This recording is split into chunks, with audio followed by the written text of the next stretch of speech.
महाराष्ट्र के परभणी शहर के हडको कॉलोनी वांगी रोड स्थित ऐतिहासिक मारुति मंदिर परिसर में अतिक्रमण को लेकर नागरिकों ने प्रशासन के खिलाफ मोर्चा खोल दिया है। कई निवेदनों और मांगों के बावजूद महानगर पालिका द्वारा कार्यवाही नहीं की गई, जिससे नाराज नागरिकों ने जिलाधिकारी कार्यालय के सामने आमरण अनशन शुरू किया। स्थानीयों का आरोप है कि शहर के अन्य हिस्सों में अतिक्रमण हटाया जा रहा है, पर यहाँ जानबूझकर अनदेखी हो रही है, संभवतः किसी दबाव में। हनुमान जयंती निकट है, ऐसे में मंदिर की व्यवस्था और श्रद्धालुओं की सुरक्षा पर सवाल खड़े हो रहे हैं। नागरिकों का साफ कहना है कि जब तक अतिक्रमण नहीं हटता, आंदोलन जारी रहेगा।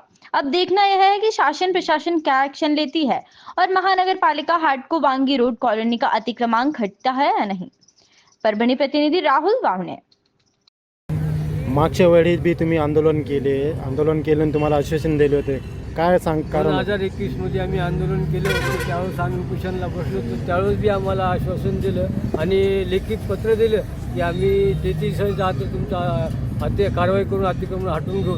तर पण त्यानंतर कधीच काही कारवाई झाली नाही। कित्येक वेळा आम्ही निवेदन दिले, कलेक्टर ऑफिसला दिले, नगरपालिकेला, नगर आयुक्ताला दिले आणि आमदार खासदाराला देखील दिले, पण तरी कोणी आमची दखल घेतली नाही। म्हणून आम्ही आज दिनांक 5/4/2025 रोजी इथं उपोषण ठाण म्हणून बसलो। जोपर्यंत अतिक्रमण आमचं निघत नाही तोपर्यंत आम्ही इथून हटणार नाही। नंतर नाही निघालं तर आम्ही आत्मदान इथं करू, पण आम्ही माघार हटणार नाही।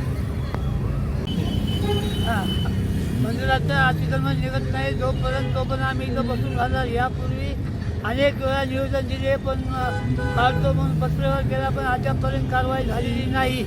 म्हणून आम्ही दिनांक 5/4 रोजीपासून मेहरबान जिल्हाधिकाऱ्याच्या समोर उपोषण आम्ही बसलेलो आहोत। जोपर्यंत अतिक्रमण हटलं जात नाही तोपर्यंत आम्ही उपोषण सोडणार नाही।